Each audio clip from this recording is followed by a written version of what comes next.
everyone, my name is Zenitsu and I'm back with another Digimon video. So today is going to be a topical video talking about the latest ban and restriction update, which we just got as of March 16th of 2025.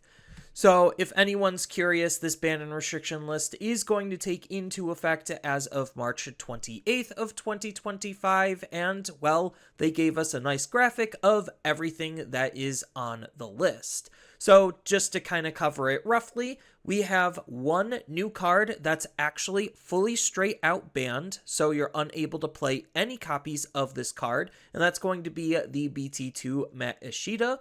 We got a new banned pair, so that means you can't play these two cards in the same deck together. So that is Mother D-Reaper from EX2 and the EX7 version of Shoto. Then we also got a couple of new restrictions, so that means you're only able to play one of these cards per deck, and that's going to be the BT4 Blinding Ray, the BT4 Jack Raid, the BT11 MirageGaogamon, the BT17 Fenriloogamon, the EX4 Kuzuhamon, the promos of Agunimon and Lobomon, and the starter deck Stingmon.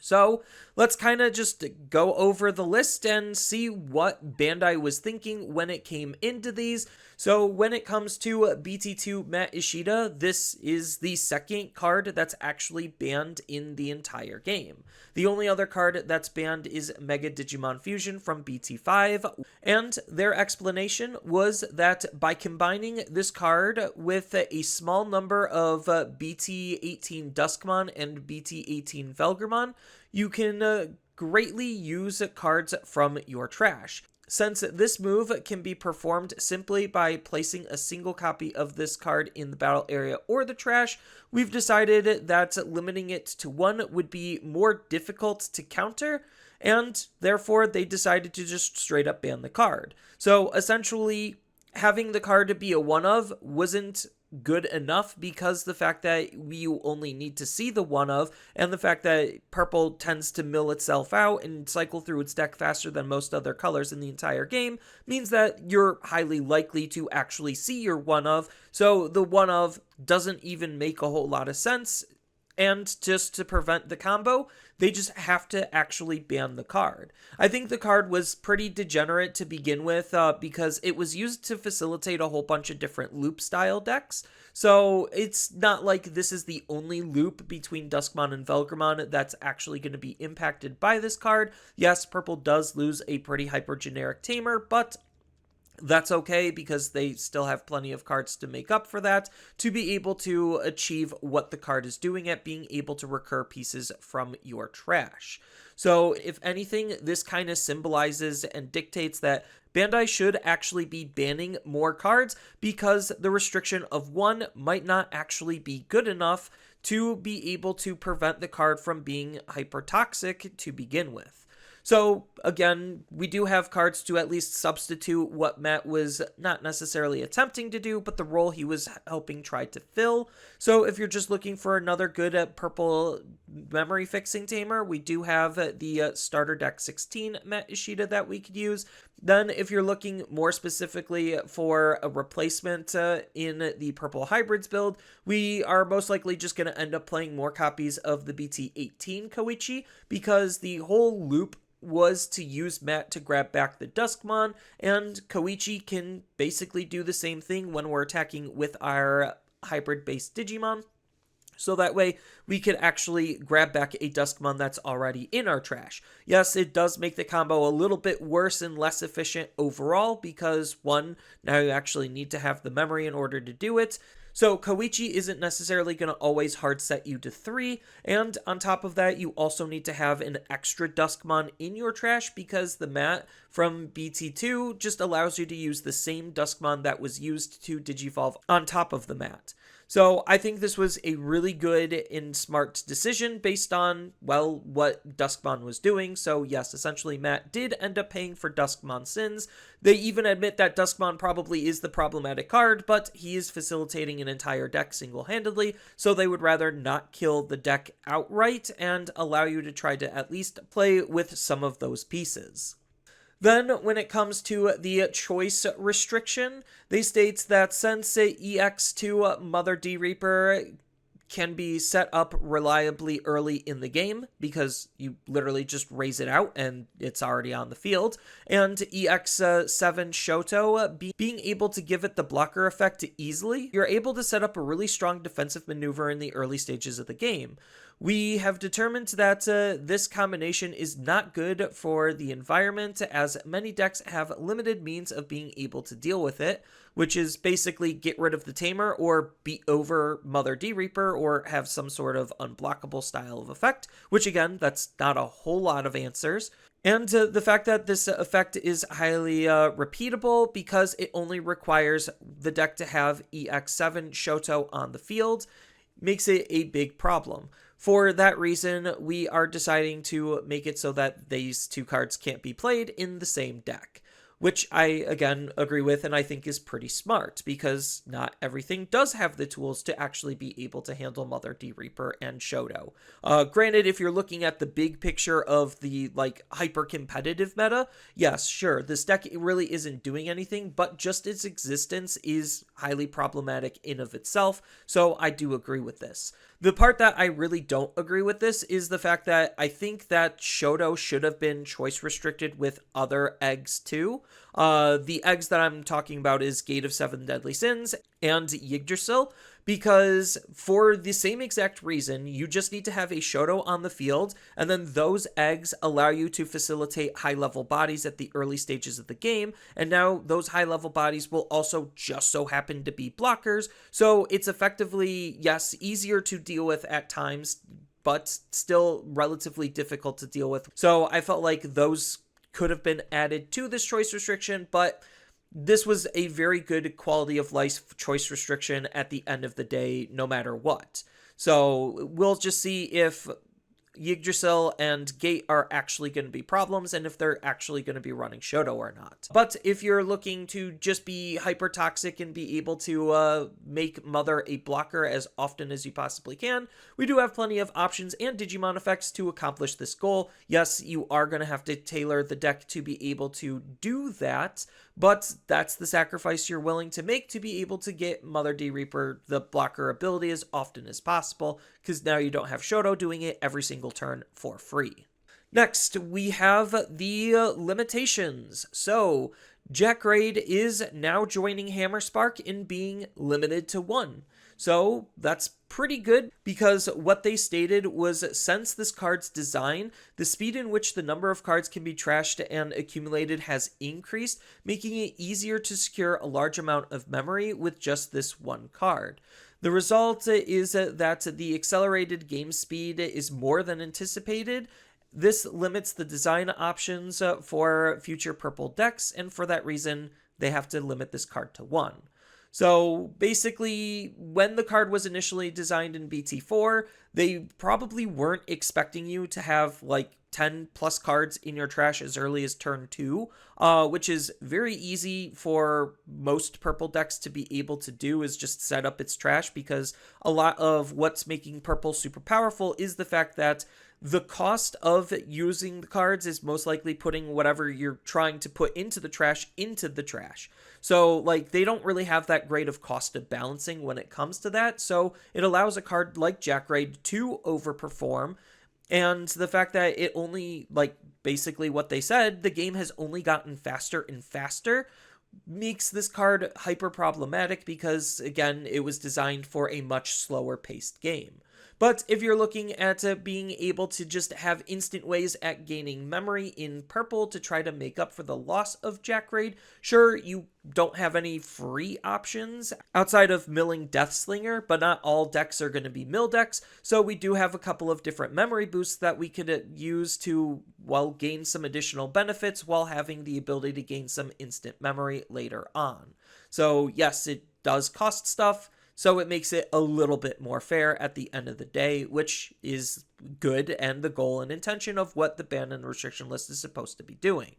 Next up, we have Fenriloogamon from BT17. So a lot of people were expecting the Soloogamon from BT17 or the BT14 Baomon as the Fenri hit. A Fenri hit wasn't necessarily out of the question. It was basically what they were willing to hit. So instead of hitting Takamikazuchi, they just decided to hit Fenriloogamon instead, because in the Takamikazuchi deck, this card allows you to play Kazuchimon for free, which is necessary to DNA into Takamikazuchi. So literally it's just playing to its own design, which I think is funny. It's like, yeah, we realize playing high-level bodies for free that enable you to DNA is ridiculously strong. So that's kind of interesting that they're admitting to that. But since the role of this single card is overwhelming, mostly because of its inheritable ability, they don't exactly say that, but that's what I had to guess, because this inheritable ability, compared to the new Fenriloogamon, is the one that's acting like the old Fenriloogamon to be able to change the end of turn condition. So that's what's making Takamikazuchi so broken, in the fact that you use that in combination with the Baomon to be able to pretty much ignore the entire memory system of the game, which is obviously a big problem. Since the role of the single card is overwhelming, we've determined that the one-shot performance of this card will discourage players from playing other aggressive decks and reduce diversity of decks in the game. For that reason, they're restricting this to one copy. So the other caveat is they're basically saying this is the best OTK deck, and because it's the best OTK deck, it's very limiting for the game's overall design, which I tend to agree with. Like, anytime you have an OTK deck that's super fast, super consistent, and easy to play, that's going to be the thing a lot of players are going to be playing, because it is just easy to do and you could get free wins with it, essentially. But unfortunately, what Bandai kind of doesn't exactly fail to see is, yes, there is other OTK decks outside of this. Sure, their idea is they are okay with OTKs existing in the game. That's kind of what they're admitting to. They just don't want it to be this problematic. So as far as anyone who is a Fenriloogamon stan, you do have basically two options to go back to, because I do think this basically kills the Takamikazuchi BT17 deck that we know as is, because you won't reasonably be able to utilize this card with it being limited to one, and the deck already has some slight consistency issues as is. So if you want to use that Takamikazuchi, you're probably going to have to try to lean a little bit heavier into the BT20 Fenriloogamon. You're going to have to basically find ways to gain enough memory to be able to maintain and keep your own turn. So you could use the BT20 to then DNA into the Takamikazuchi. So it's not like you don't have a way to gain access at that card, because that's what this BT20 Fenriloogamon is supposed to try to do. Or you could just abandon all of that and just play BT14 Fenriloogamon and play towards the OTK strat that he originally was playing towards. Alright, next up we have Blinding Ray from, again, BT4. So this is another zero-cost option that lets you gain some instant memory, which, as we've seen with Jack Raid and Hammerspark, that's pretty broken. So it is really weird and interesting at the fact that they're willing to get rid of those three cards, but we still have Gravity Crush around, and Gravity Crush, the way that you're going to be using Gravity Crush, you're just going to use it to gain that instant memory to end the game with. So it's not like the memory actually is going to matter that you're going to be giving the opponent if there's no turn to give the opponent. So you're effectively eliminating the downside of the card. I think like the reason why they didn't exactly hit the Gravity Crush was because it's not super usable outside of literally the winning turn or setting up the winning turn. So Blinding Ray, Hammerspark, and Jack Raid are all a little bit better in the early to mid stages of the game. So with Blinding Ray, they state that since the time this card was designed, again, it was really early in the overall design of the game, so they just lacked the foresight to keep this card in check. There is now more cards that can complete combos by trashing security. It's almost like certain decks are almost designed to do that. Weird. but making it easier to trigger those conditions and gain a large amount of memory at the same time with just this card. Also, there's zero cost for it to be used at any time, improving the player's ability to turn the game around at a greater rate. Gaining free memory is broken, and doing things for free is broken, especially if it's enabling your combo plays. Just putting that out there. That's the reasons why this card is banned. So for that reason, they're restricting it to 1. But the interesting thing is, yes, it is going to suck a little bit. It's not like this is that big of a deal because only specific decks were really trying to take abuse of Blinding Ray.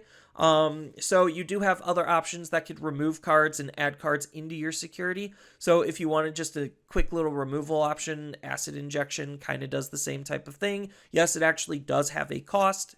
I know, shocker, paying for your cards in Digimon of 2025. What a novel concept. But the fact that we still have a cheap way to just straight up trash our security and still gain some kind of a benefit, in this case it's removal, is still pretty decent. Or you could just lean a little bit heavier into some of like the new field-based cards, where you could use their abilities to remove a card from your security and then add it into security. And in yellow more specifically, it'll have abilities that can trigger for either of those conditions. So it's just a really good type of replacement if you're just looking at messing around with your security. And then if you're always looking for, obviously, the extra memory, you do have memory boosts that you could lean on to gain that same type of effect to try to make that turnaround. I know, again, it costs memory, but that's the whole point, is to try to make things a little bit more fair and balanced. And then we have the promo Aguni and promo Lobomon. So the interesting thing is, on their website that I pulled this from, feel free to go to world.digimon.com, and then it's under the rules tab. You'll have to do a little bit of extra digging for it, but you could find the full list and breakdown there if you want to look at it for yourself. But the fact that these cards came in a pair is definitely really interesting because they do similar things, but they're doing the same thing a little bit differently. So although these cards were intended to strengthen hybrid decks, because again, back when they were designed in like BT4 land, there really wasn't that much that these cards were going to be interacting with or doing, they could be easily digivolved into Ancient Greymon and Ancient Garurumon, rather than using gimmicks that require 2 cards, such as BT17 Agunimon and BT17 Lobomon, making it possible to move faster than intended. So that part I kind of agree with. It did start to narrow what hybrid decks did, because just warping into your Ancient, then watching your Ancient die, and then the Ancient resets the Tamer, and also can grab back the promos, was a little bit on the problematic side, creating a pseudo loop. You would have to have a way to grab back the Ancient to be able to do it over and over again, but as we've seen with purple hybrids, these types of loop-based actions are highly problematic. It's almost like whenever a loop forms, that kind of highlights an issue that there is in the game. But this means the reason for using other level 6s, such as Emperor Greymon and Magna Garurumon, is lost, and designs for hybrid decks became limited. So for the reason, they're limiting these cards to 1 copy each, which I think is fine. Hybrid decks, yes, are going to have to figure out what else to do other than warp into an Ancient and then watch that Ancient die. So it does open up the space and possibility for other hybrid decks to do well, but as we saw with Ancient Garurumon, it really isn't doing a whole lot. I think this is more like for future-proofing. That's kind of like the common idea that a lot of people have, is it just allows more design space to be used for hybrid-based Digimon outside of this idea of warping into your Ancient and then that's the whole deck being the only thing that hybrids are good for. The only subsequent thing that it's kind of doing is, like this limitation is doing, is it's killing the splashability for other decks to use these cards with the respective ancients. So I know like Birds, like Red Bird Vaccine was using the Agunimon and the Emperor Greymon to be able to have some good damage and set up a Sora.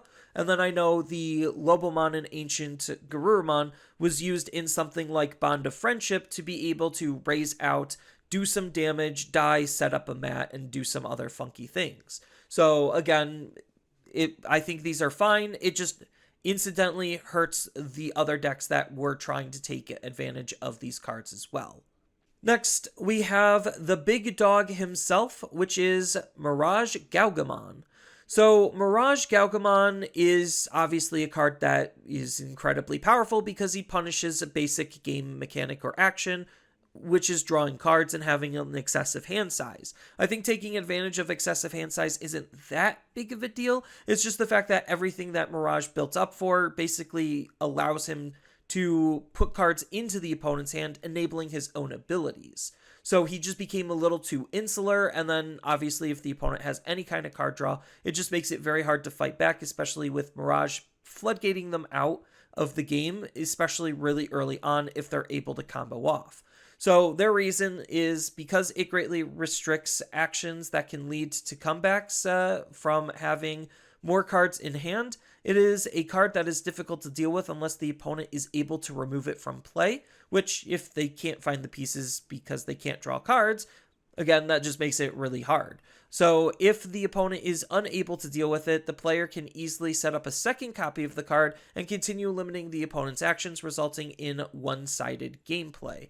Which, yeah, that's literally the whole point of Floodgate level 6s, and one of the other big problems with, like, the macro state of Digimon is we're entering, like, level 6 Floodgate hell, and this card helped start that trend, I feel like. Just because he is one of the better level 6 Floodgates. So, also because it is a self-contained card, its versatility means that decks that include blue lose diversity of other available blue cards. So that last bit is, it's just a good generic card, so any blue deck period can just splash it in because it just works on its own terms by itself.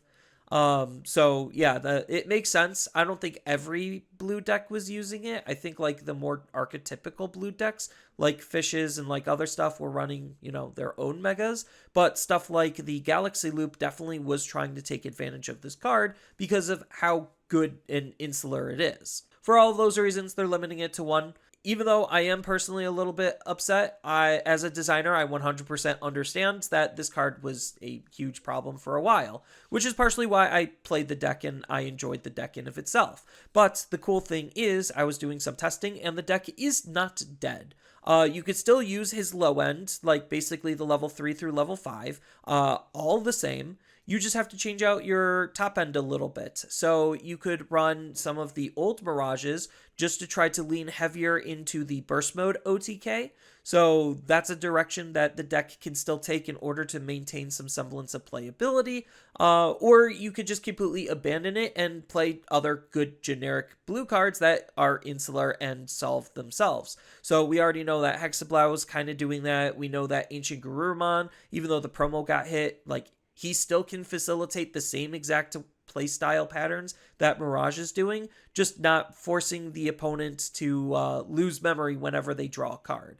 So there's still ways to be able to play his style of deck and still play it well. So I think, like, he was the problem card, but parts of his engine that facilitate him to be even more problematic is also part of the problem. And it is weird that they decided not to touch something like the BT16-009 which is enabling more than just his deck, is kind of an odd choice to me, because part of what made Mirage and these level 6 and 7 floodgates super powerful to begin with is the fact that we could go up into them super quickly and efficiently. And that's the real problem. Like, yes, these floodgates are partially the problem, but the real problem is the exacerbated speed in which we could go up to them as quickly and efficiently as we currently are. And then the next card on the list is going to be the EX4 Kuzuhamon. So their reasoning is because combined with BT19 Taomon Ace, or the option card that accelerates Digivolution, you know, the Digivolution plugin, but it also is referencing the Scrambles because they have a similar style of effect also. It is possible to Digivolve into a powerful level 7 in the early stages of the game, also repeating the same action multiple times during a single turn, because this is going to be splitting out the Tau to go then into another Kazuha, to then go into another level 7, spitting out the Tau again, rinse and repeat. It allows you to do this in a single turn and dominates the field, creating situations where many decks are unable to handle. So it's kind of similar to the reasoning on why Mirage got hit, where it's essentially a high-level floodgate makes it very hard for the opponent to fight back, especially if they're able to do it super quickly and super efficiently. It's almost like level 7s that tell the opponent they can't play the game are not fun to play against. For that reason, even though Shine Greymon Ruin Mode and the Tau Loop wasn't necessarily putting up that much of a numbers, it's kind of like the whole choice ban and restriction, where they're doing it more to preserve the fun aspect and to like stay face and potentially future proof. So obviously that they're stating that some of the options are potentially a problem, Taumon's a potential problem, the level 7s are a potential problem, but this is kind of like the card that's gluing all of those pieces together, making them a bigger problem than they normally would be. And then the last card on this list is the Starter Deck 9 Stingmon. So this is a card that pretty much confused everyone, me included, because out of everything that Imperial Dramon is doing, this really didn't seem like it was the card to hit.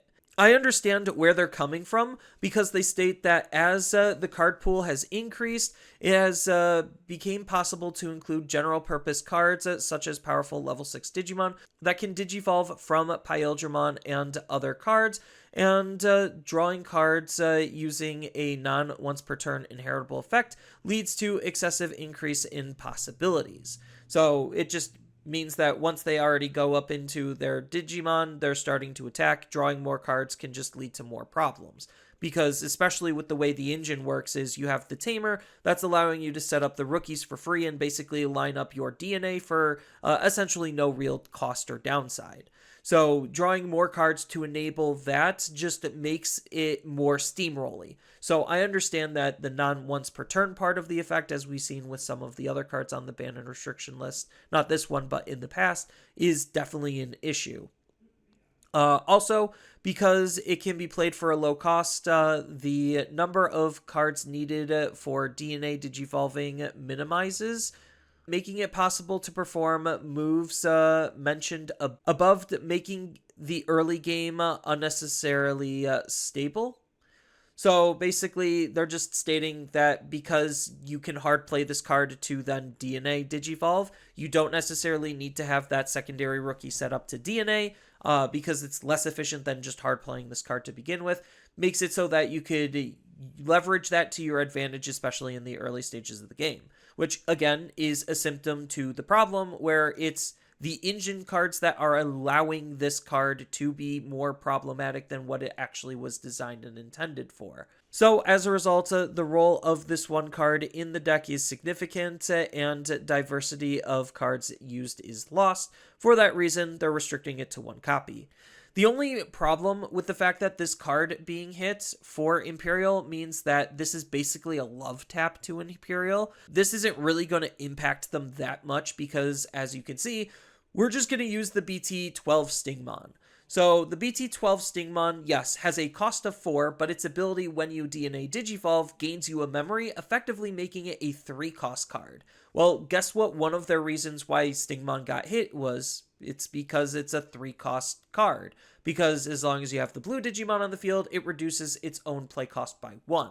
Whereas the BT12 Stingmon just gives you the memory back, which in certain situations is actually better, because if you partition, split it out, and then re-DNA, you actually are now gaining memory. So, yeah, I don't exactly understand that portion as to why Stingmon from the starter deck got hit. A lot of people were expecting, the Kenan Davis Tamer.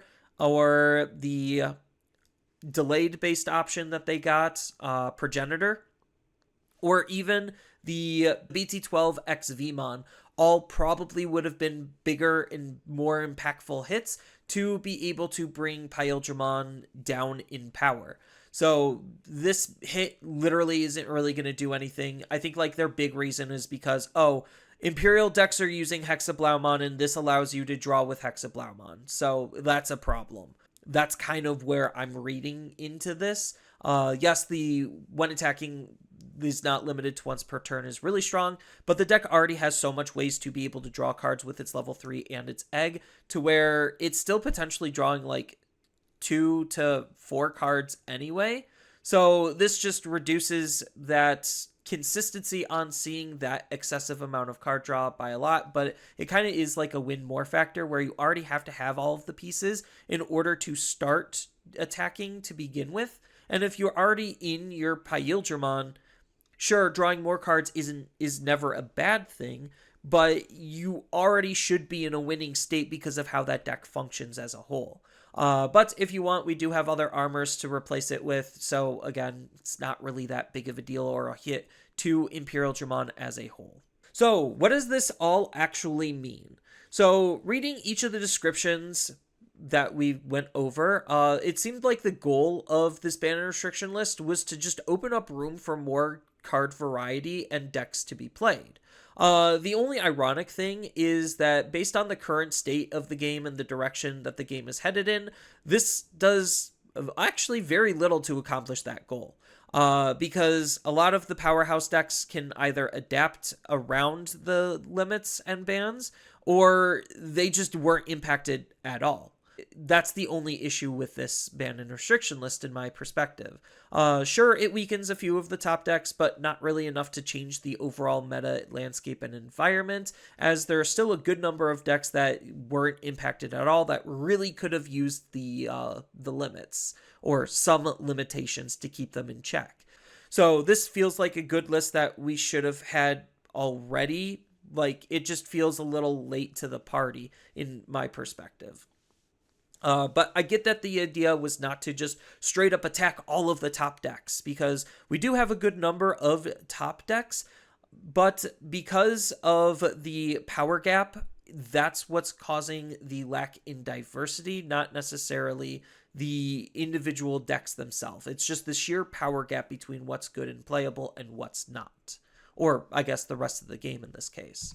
So, looking into the actual bigger picture, what actually are the top decks and what does this ban and restriction list actually mean for them? So we can see that as of BT20 or Special Booster 2.5, these are all of the hyper meta decks in no particular order. So we had Mirage, Purple Hybrids, Fenriloogamon, Takamikazuchi, Imperial, Red Hybrids, Galaxy Engine plus whatever top end you want to run that's part blue or red, Virus Imperial, Magnamon X, Gallantmon X, Royal Knights, Dark Animal Engine with, again, just purple generic top end, usually using X antibodies in some capacity, Sakuyamon, 3 Great Angels, and 7 Great Demon Lords as some of the more powerful and forerunning decks of the meta. So what does this actually do for the overall state of the meta? Well, I just highlighted in top that Mirage obviously got hit, so they're going to have to go to an OTK-based strategy if they want to continue existing, or they're just going to use the Mirage engine to facilitate other level 6s, like the Galaxy Loop. But at that point, you might as well just run the Galaxy Loop, so it puts a Mirage in a really awkward spot. Purple Hybrids definitely has the ability to adapt, just because of how good Purple Hybrids is, between Duskmon and Velgramon being basically the bread and butter of the deck. So it's just not going to be as hyper problematic, but it's not going to be the big boogeyman problem the deck to beat anymore. Fenriloogamon, the Takamikazuchi OTK as we know it is basically dead, so again, it's just going to have to adapt or die, and more people are probably going to be willing to just move on to other decks rather than actually have that adaptation and experimentation on what the Fenry tools can do. Then, as we kind of already mentioned, Blue-Green Imperial, borderline not touched. It's still going to be as degenerate in its combo play as it's ever been.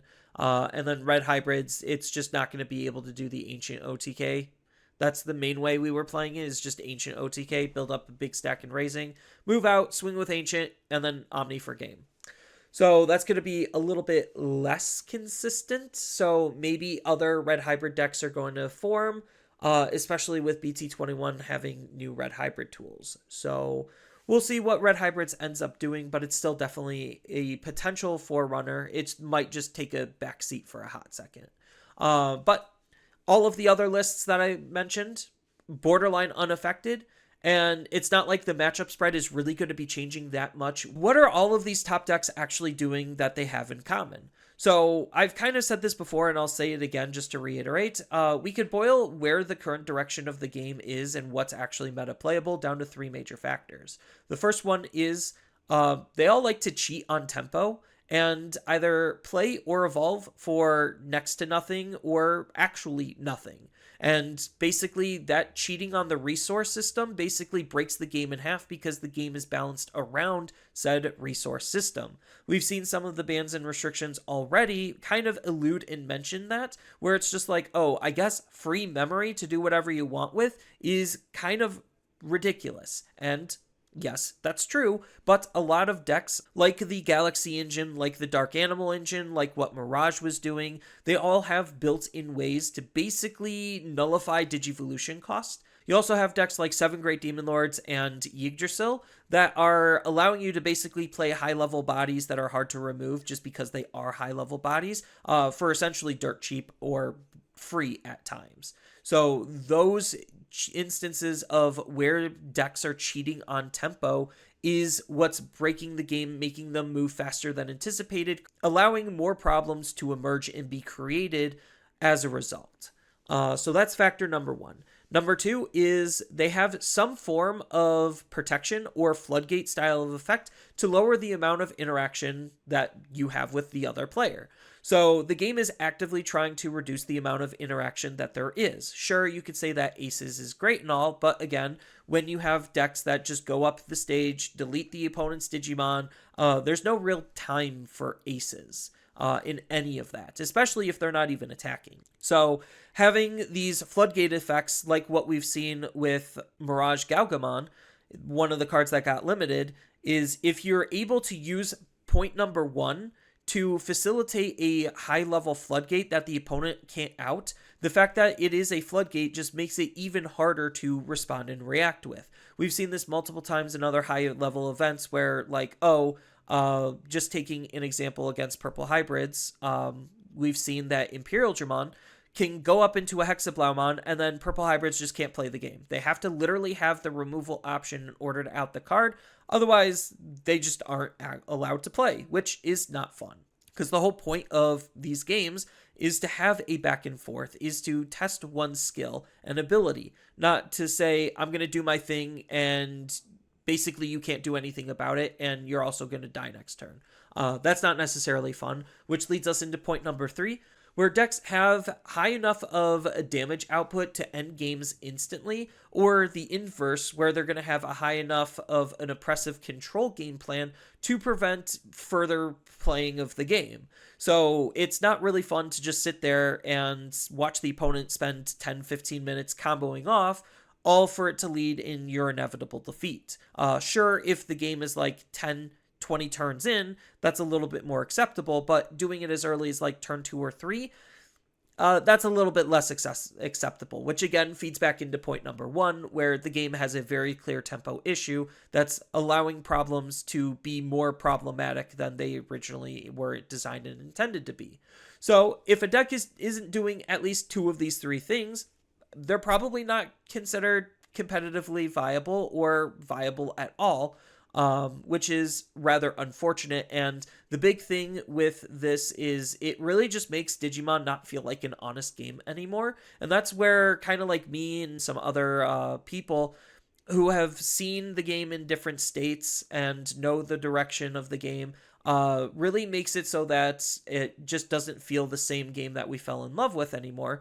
And this is what's allowing the game to be broken in half, and not exactly the same game that we once knew. And I get it. Games are going to have power creep. They're going to continuously evolve.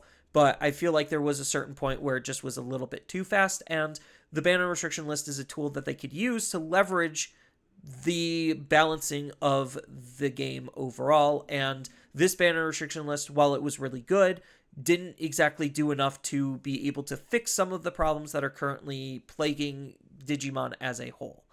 So as far as my final thoughts, my base level impression is these were good hits. They were needed, but unfortunately for where the current state of the game is, we needed it earlier, like 4 months ago. This list would have been absolutely amazing, but we also need more in order to help stem or curve some of the current issues with the game. So again, as a result of this ban and restriction list, we're most likely still going to see Imperial decks prop up for the next year, unless literally something's done.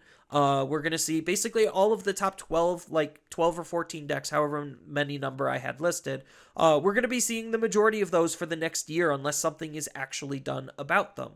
Or Bandai just power creeps the game up to 11 and makes the newer stuff significantly better than what we currently have, which is what really truly scares me, is the fact that we already have such huge amounts of power creep, and unless they start banning and restricting cards a little bit more aggressively and actively, they're going to have to design better cards than what we already have in order for them to see any semblance of play, which is actually kind of scary, because that doesn't give me the idea that they actually are going to be able to course correct to have the game be in a healthier direction, especially for the long run.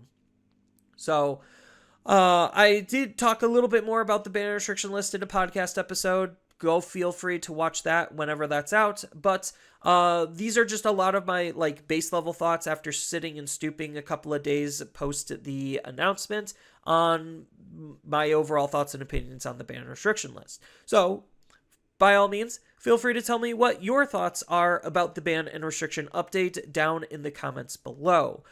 This is all I really have, so if you did enjoy this type of content, feel free to also leave a like and subscribe. And with that, I hope to see you all in the next video.